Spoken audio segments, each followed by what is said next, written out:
Now it is. I had to refresh the page. Yes. These are coming. I have to put them out. Yeah. I think so. Yeah, we're all set. I have this. We're not on YouTube. That's good.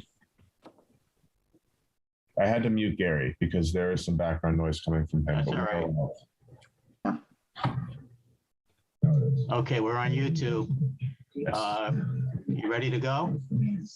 Yes. Disappeared.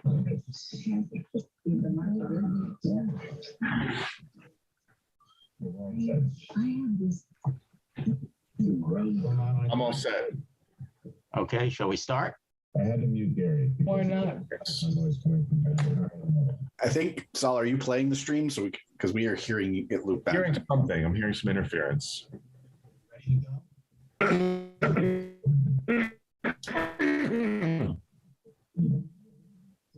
Chris, are we set?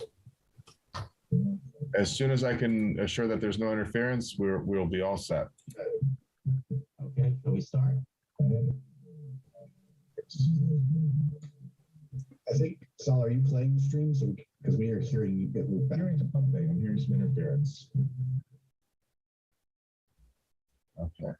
Saul, your audio is feeding back.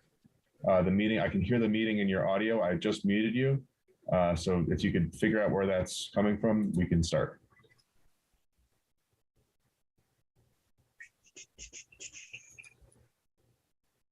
Are we all set? Yes. Okay, shall I start? Thank you. Yes. Okay. Okay, good evening and welcome to the OGAT meeting of March 10th, 2022. I'm the OGAT Committee Chairman, Saul Silverstein. We have with us Bob Kelly, Committee Member, Mike Muddett, Committee Member, Gary Del Piano, Committee Member, Ron Davis, Coordinator, Chris Kelly, Assistant Coordinator, and Marlene Silverstein, our Recording Secretary. First item on our agenda is questions and comments. Does anyone have any questions and comments? Okay, hearing none, we'll move on. The first item is to approve the minutes of the January 13th, 2022 meeting. Can I have a motion to approve? Motion made. Oh, wait. Mike Muddett, seconded by Gary Del Piano. Any discussion? That was No. not the last one, right? That's We did not have that's the No last quorum. meeting we had was in Okay. January. We did not have a February meeting. Roger. All in favor of approving the January minutes? Aye. Aye. Okay, Gary's got his hand up. It's unanimous. Thank you. Next item is the budget. I sent everyone a copy of the budget. And there are 2 pages. One page is the general fund, which is the money the town provides to us. The second page is the CAT grant. All the money on the CAT grant has already been spent. So basically there's nothing left in that account. For the town budget, if you look at the town budget, you'll see that the assistant coordinator and the camera operators have spent a substantial portion of the budget. Assistant coordinator spent almost 75%. The camera operators have spent 80% of the budget, and we are not 80% of the way through the year. And we will explain why that discrepancy is there when we get to the coordinator's report. Do I have any questions on the budget other than that? Nope. Okay, let's move on to the coordinator report. Ron, do you want to go through it? Ron is muted. Can you unmute? Ron, unmute yourself.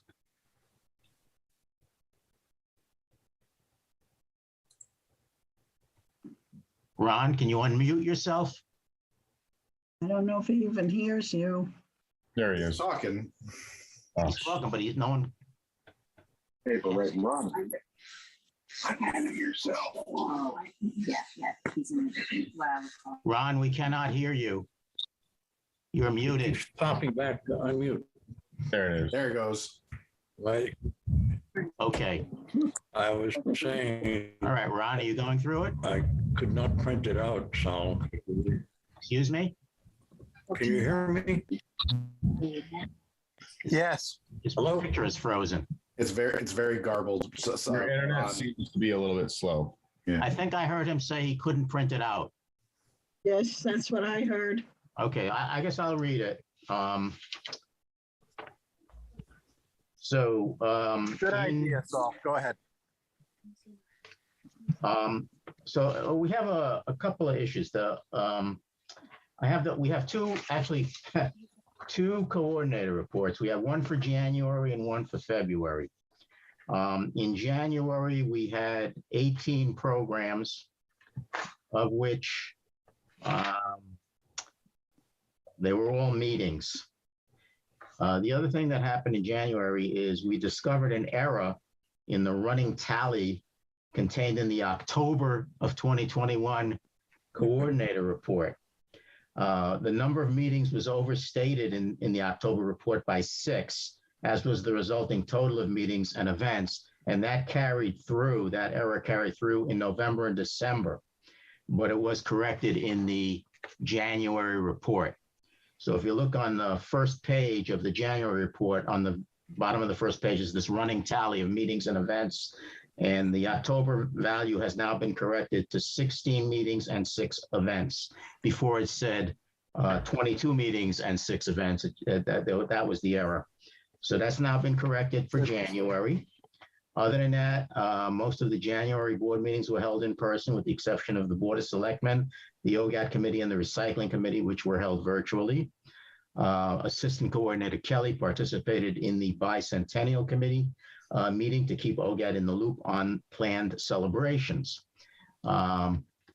Also in January, we had 100 live hits on TeleView Cloudcast, 25 video on demand hits on Cloudcast, and on YouTube, we had a total of 587 combined on demand and live stream hits. That's the January report. Any questions on that? No? Okay. In February, we had a total of 12 programs and no special events. So for the year, we've had basically 116 meetings, 133 total. That includes 17 events, and the estimated annual projected total of programs is about 200. In February, we had 260 live hits on TeleView Cloudcast, 70 on their video on demand service. And on YouTube, we had a combined total of live and video on demand hits of 518. Again, most of the, it says most of the January board meetings, it should say most of the February, so there's an error there. So most of the February board meetings were also in person, with the exception being the Recycling Committee. And Assistant Coordinator Kelly, as part of the bicentennial celebration, has been recording interviews with longtime town residents. And each of these recordings takes several hours, followed by several hours of processing time to get it ready to be a video that can be shown. Between him and his assistant, that's what's taking up all this time. And that's why his budget hours he's used up 74 and 80% of the budget between him and the assistants. So when Chris told me he was doing this, I called the finance director to ask about how we were going to handle this, since it looked like it's a good possibility we could overrun our labor budget with all this extra recording. I mean, we had anticipated supporting the bicentennial activities. I don't think we anticipated having this much going on at one time. The finance director checked with the first selectman, and they said, basically, go ahead and keep doing it. And I told him I would ask Chris to record the hours he's spending and his assistant spending on any bicentennial activities, so the town will have understand how much was actually spent on that versus our normal budget. So I forwarded that information to Chris, and Chris has been keeping up a spreadsheet of how much time he and his assistants are spending on these activities. and hopefully things will work out fine. Basically, we're told not to worry about the overrun at this point. Any questions about that? Yeah, Well, quick hopefully one, the Sal. town, Sorry, go the ahead. town will pick up the extra costs. That makes sense to me. I think it's well worthwhile. I just think, the town has to pick that up. Yeah, and they will. That's what I was told. So I think we're all right. I mean, there's still a lot of stuff. A lot of there are some special events that will occur for the bicentennial, like a parade and a few other things that we will be covering. But I think we had planned on doing those special events. There are a lot of other events that are, I would say more or less the normal events that go on in the town, but we'll have a bicentennial twist to them. And we probably will not be covering those other activities unless there's really something very interesting going on. But a thing like this interviewing of the longtime residents, that's a really, really nice thing to do, I think. And I think it'll make a nice program. And so the other thing I was thinking, while thinking about this the other day was, we should figure out how we're going to present these bicentennial activities on OGAT. Are we just going to, there'll be regular meetings going on, there'll be special events going on. How do we have a day or a week where we devote everything to just bicentennial events? Do we just fit it in between our regular programming? I think that's something that at least Ron and Chris need to sit down and iron out, perhaps not only with themselves, but with the bicentennial committee about what they would like done actually. And I would recommend that be done. Do I have any other input from the committee on that? So sorry, Sal, just to go back to the budget for 1 second. So Yeah. I get the line item of the assistant and the camera operators being over, but also the regular coordinator budget's at 75 already too. So I don't think, has Ron also been involved in those shoots? He should not be over. I mean, he's not over yet. He's at 75. Are we at 75% of the year? I'm trying to do the math. 3/4 of the year? Because it'd be It might be 3/4 of the year, actually. So, okay. So it's really only the camera operator's budget that's been really hit so far. Yeah. Yeah, we don't know how long it's going to run either. I mean, Ron's billing has always been on point. So I don't think Ron's over. So I think we're just at 75% of the year. Yeah, I think I guess we are at 75%. So so we're not that far over, actually. No, we're actually pretty good. Yeah. So I'm wondering why. Well, I mean, and not for nothing, Chris. I mean, what the budget's showing is you're doing it right? You're using the lower cost labor to do more, right? So yeah, use the camera operator the best you can. Mhm. To do the bulk of whatever work you can get out of them because they are lower cost than you. So I think we're doing this right by the town. Yep. So and the assistant is helping with not only the meeting, not only the interviews and the bicentennial related stuff, but also the normal OGAT stuff as well. Yep. Yeah. Perfect. I think what I heard was you're actually, because of you're using Lauren to do stuff that you would normally do. That's probably why it's kept it low. Because normally we're not that. I don't think we actually spend a lot on the assistant. The camera. Right. I mean, normally we don't really get to 100% of the assistant. I think we sucked up that budget with the activities. We're first time fully utilizing it, which is great. So Sal, to your point, I think that's a great idea and a great point. I mean, I know there's a special family picnic and parade that's associated with that. I would definitely be open to having like a week of all those being on OGAT. Obviously, YouTube and on the other channels are on demand, so anybody can really watch what they want whenever they want.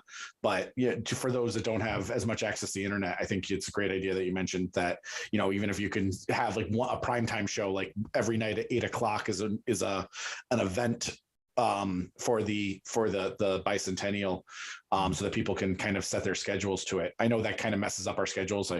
Believe me, I remember how tough it was to schedule things previously because our meetings aren't exactly an hour or exactly 2 hours.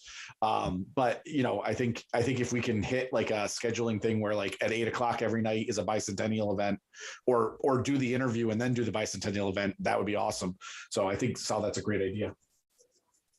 Yes, I think that, like I said, I'd like Ron and Chris and someone from the Bicentennial Committee to sit down and figure out what really would be the best way to do this. Yeah.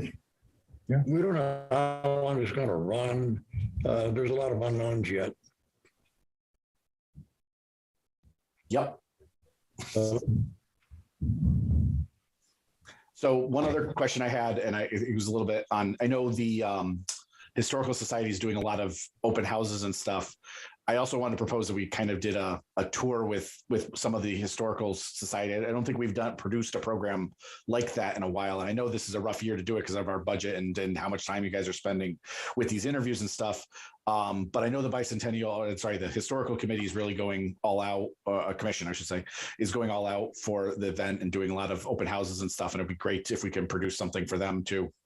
Yes. And The chamber is also doing a lot, and the Orange Historical Society and the Chamber of Commerce are working together on an historical / art project for the bicentennial as well. So there's a lot. There is a lot going on. We're going to have to. We're participating in the Restaurant Week. With 2 luncheons, I believe.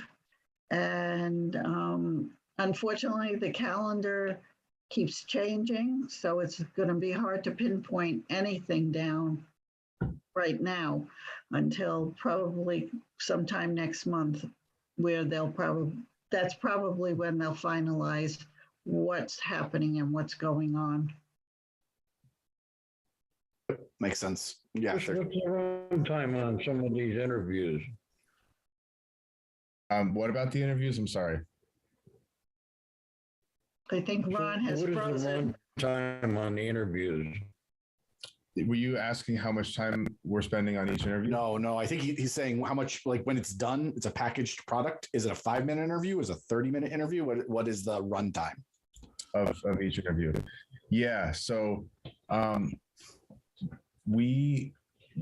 our approach with these interviews is there's going to be different versions of the interviews. So we're obviously, we want to give the people that participated are going to get their own copy, and there's going to be very little editing with that, because we kind of want it to be something that they can take away, that they can just take home and just share as a memory. And we don't really want to filter that too much. We want to just kind of give them the whole thing.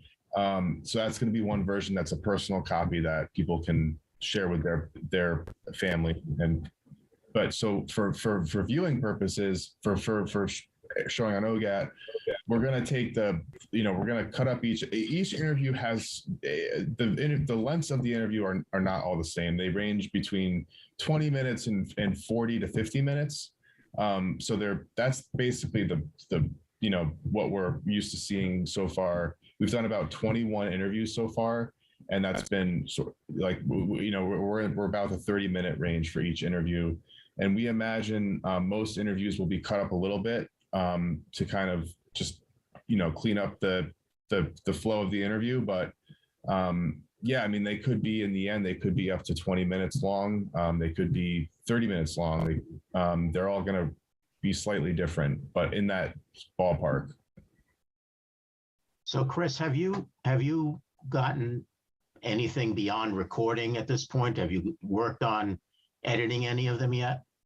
Yeah, so our goal right now is to we record, so as we upload the stuff to we back up everything right away, and we bring everything into our editing software, and our goal is to so we came up with a little bit of a strategy, and we're actually handing off the transcript. We're taking these interviews, we're doing some slight editing, cutting off the beginning and the ends, chopping up like just getting the bulk of the interview, and we're transcribing it through Microsoft Word. Actually, we're getting everything written on a piece of paper, and we're sending that off to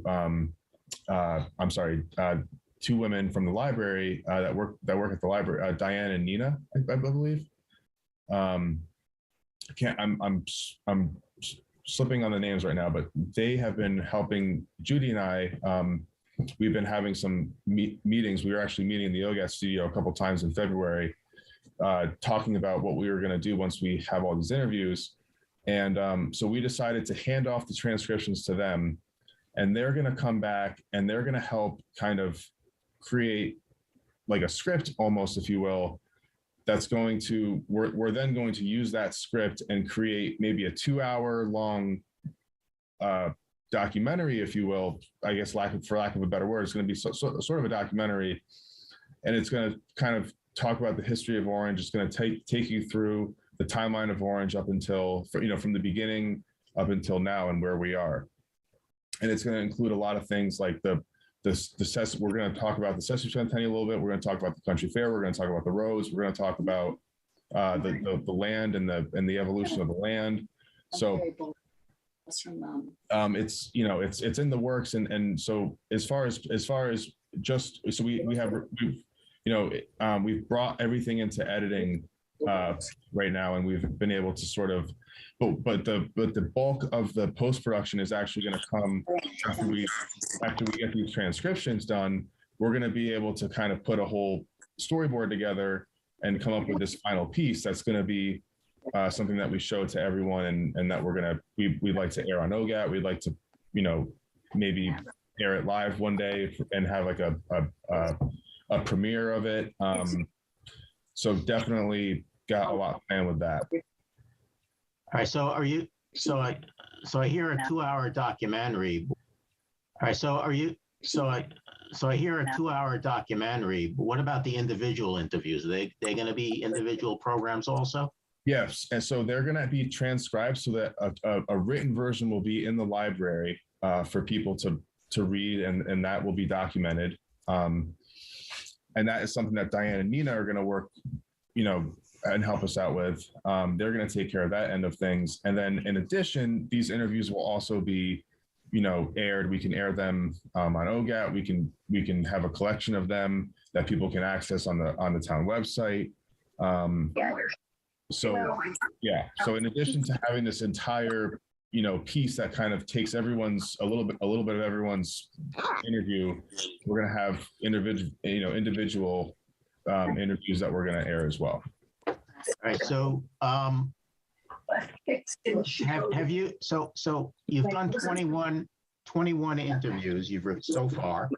Yeah. And have any of them been turned into individual programs at this point? No. Okay, so is it fair to say that the bulk of the work on these is yet to be done? There's a lot more to do. Okay, so this 80% is going to go way over 80% to get done. It's going to probably go over 100%. It's very likely that, and it's gonna require a lot of my involvement. So yeah, I can imagine over time those hours going up a little bit. But I've been also trying, I'm trying to keep a good strategy and be efficient and use up these assistant coordinator or camera operator hours, use up the camera operator hours and offload some of the work, and I think the Diane and Nina are going to help a ton with this, because they're going to help kind of put the story together. They're going to do a lot of the transcribing. And I think once we hand off these to be interviews, we're actually taking these interviews, turning them into audio files, and then giving them the audio files and these Word documents. And they're going to basically make sure that the transcriptions are coming in clear, because not every word is transcribed accurately. So there's going to be a little bit of work for them to do. We're going to offload some of that to them. So I'm hoping that we can all kind of, pitch in and make it efficient for everyone. So we're not, each, one person isn't, spending all their time trying to do all these different things. you have, so I know you did 14 in February, you did another 7 in March, apparently, and maybe some in January, date up to the 21. Do you have any more to do, or are you pretty much done with all the interviews at this point? No, we have more scheduled. We're at 21 now. We have 2 scheduled tomorrow, 2 or 3 scheduled tomorrow, And we have, I think next week, we're trying to fill up the majority of the week, and even the week after that. We're basically trying to fill up our schedule until the beginning of April. And then April, it's going to slow down a little bit. We may have 1 or 2 interviews, but up until April, we're going to be scheduling interviews at least, or maybe 1 a day, 3 interviews a week, I would say, 3 to 4 interviews a week. So we could have up to 40 by the end of all of this.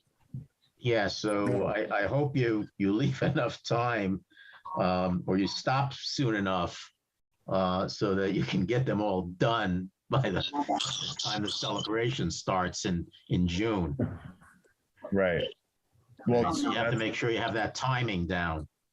And I guess that's where we're trying, like when we talk about a deadline, we're not sure, we're trying to be realistic with a deadline, and we're trying to also, it is going to be tight with the timing, but I'd like to maybe come up with a deadline so we can have a goal. When is your deadline?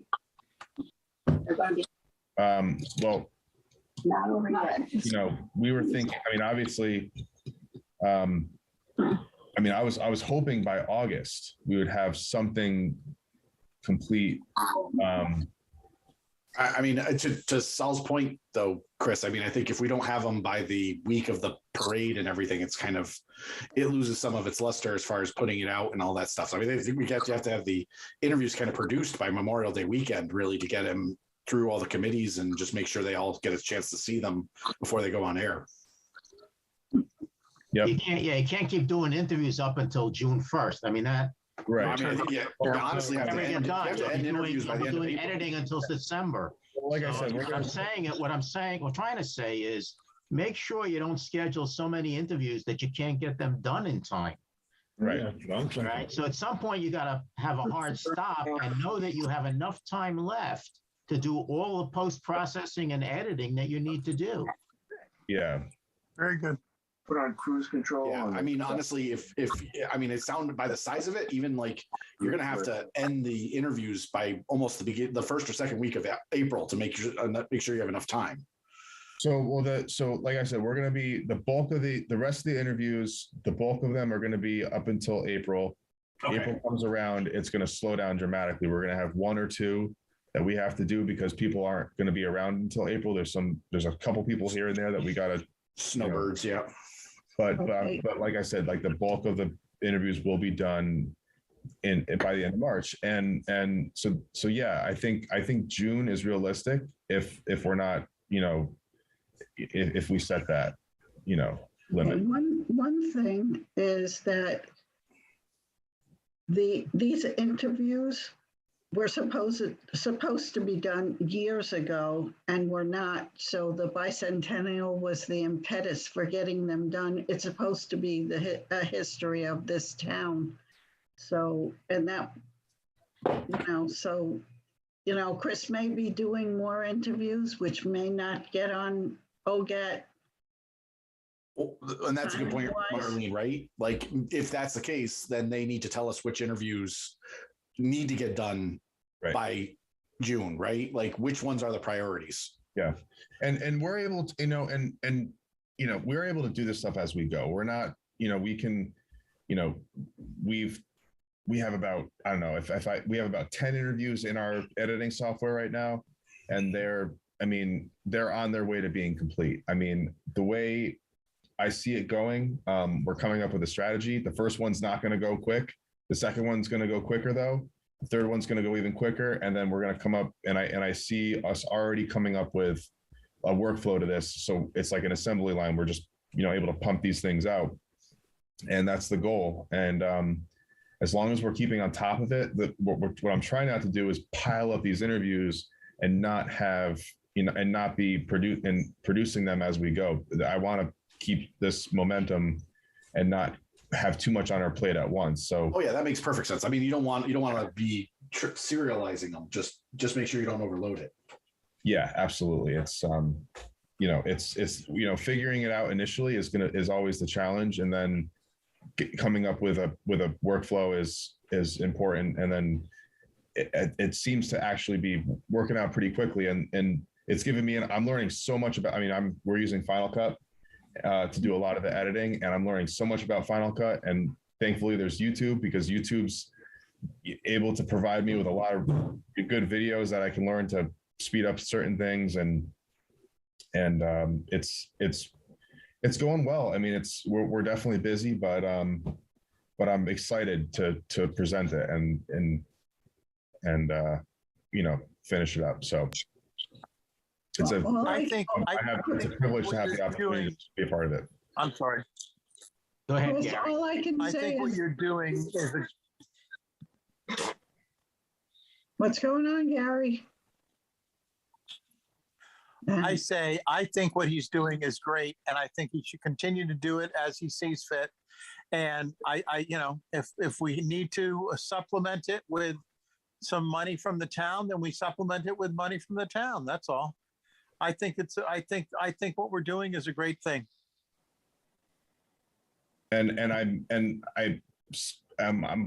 very considerate of the town. I want the town to have something nice to take away from this, and and in addition to having a nice piece product at the end, it's important. We're realizing how important it is for the people that are participating to feel good about it too.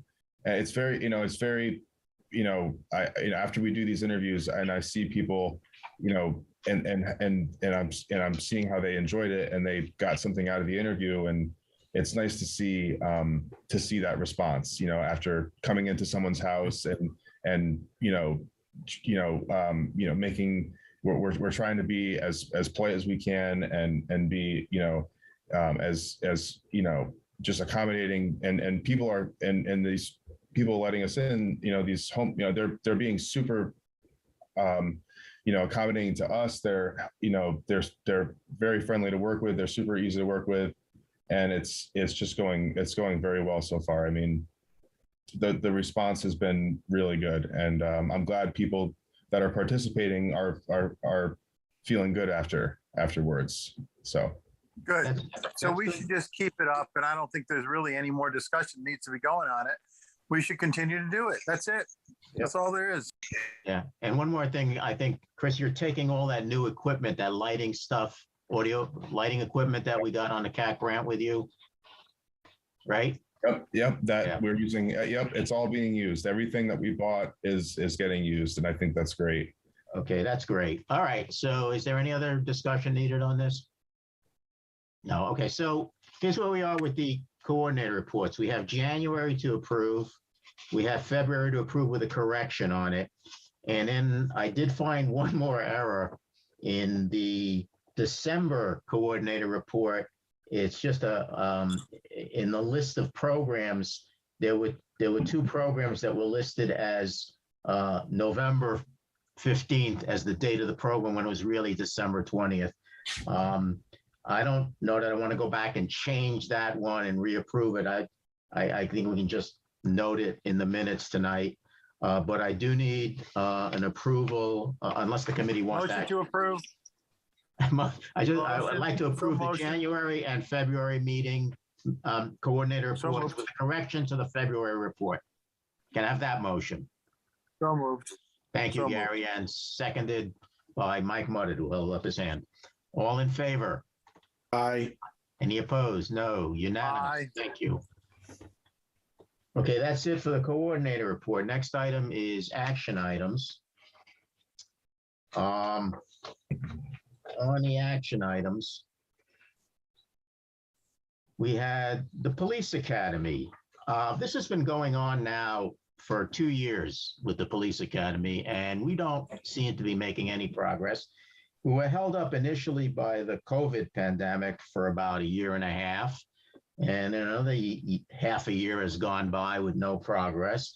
I'm pretty much thinking we ought to just drop it at this point.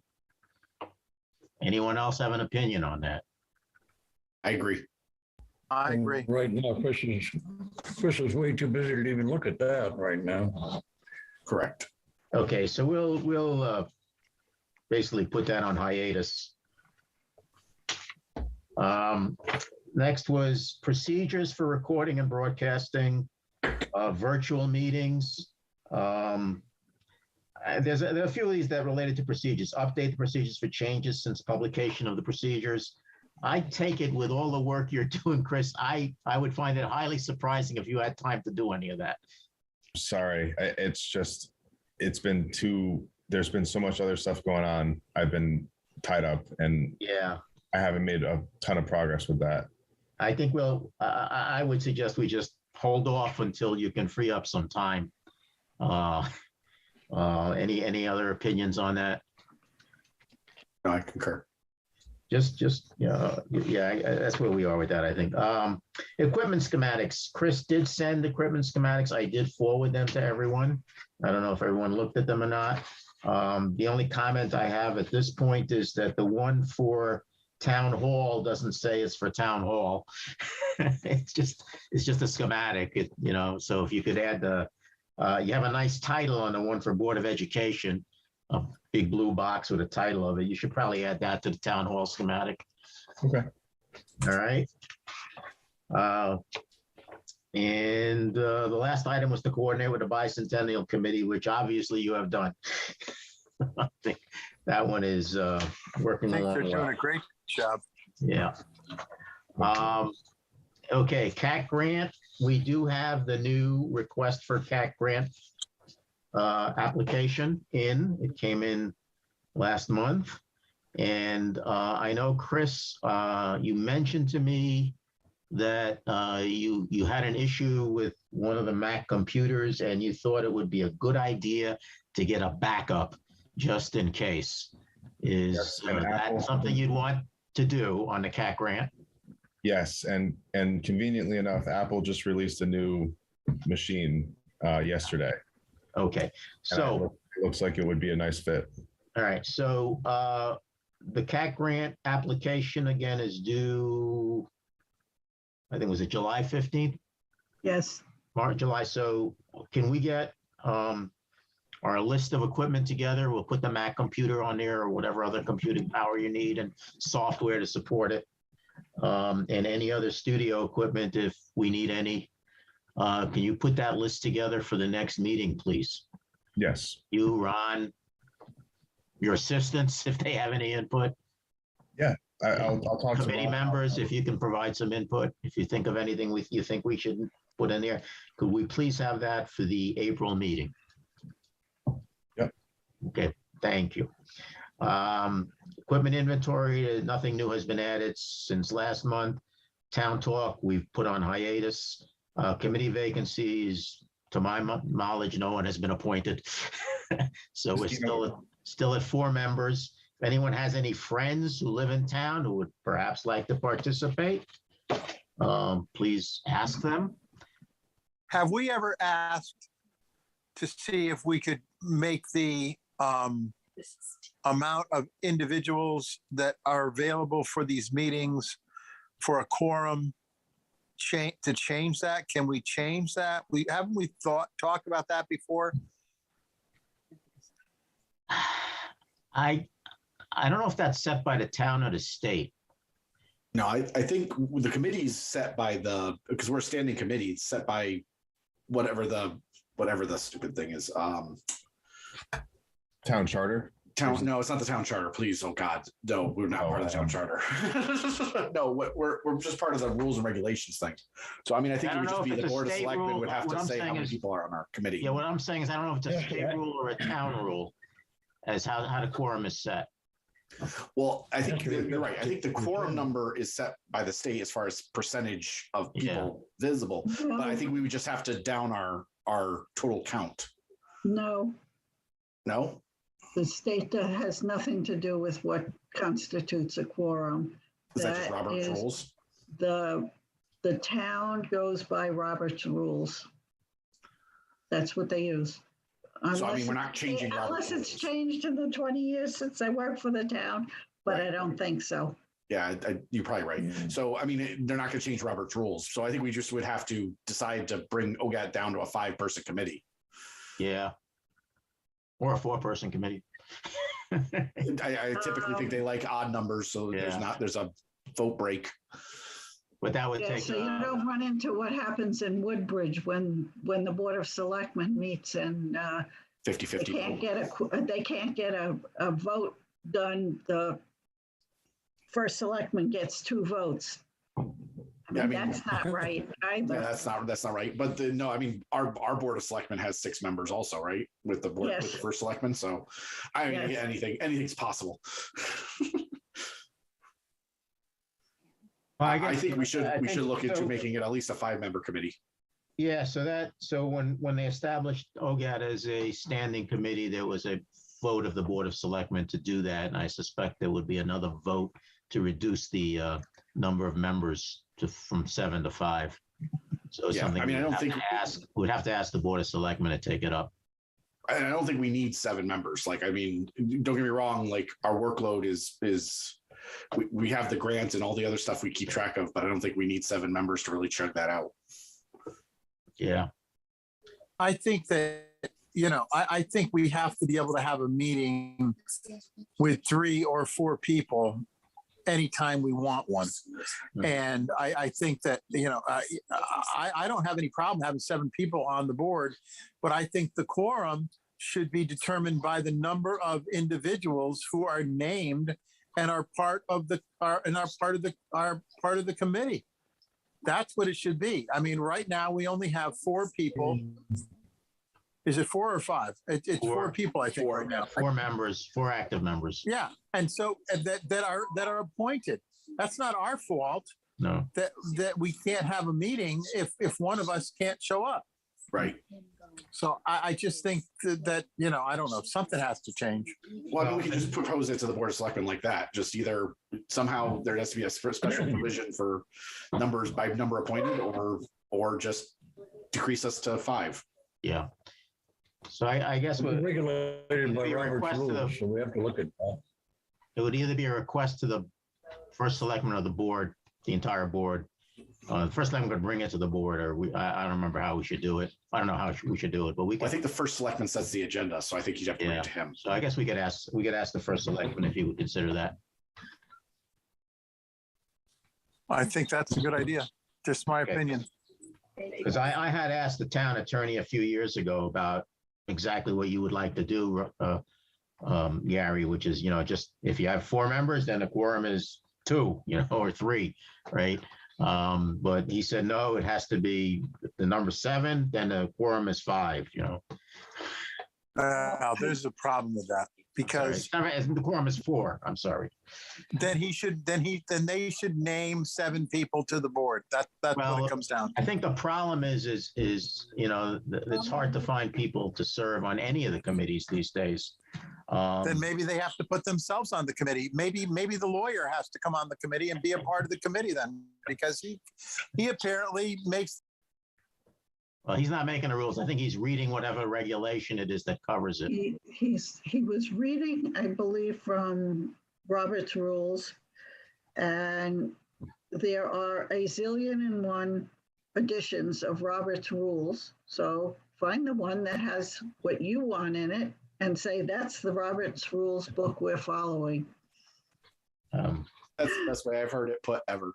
Oh, Marlene, you just have all the answers, don't you? No, we've just, working at town hall, we faced these problems before. All right. That's it for the agenda. If anyone else, anything else to add? Motion to adjourn, please. Okay, I will second. seconding that. Mike Muddit seconds it. Okay. Okay, we're out of here. Thank you all for Sorry, it's attending. cold up there. Come on.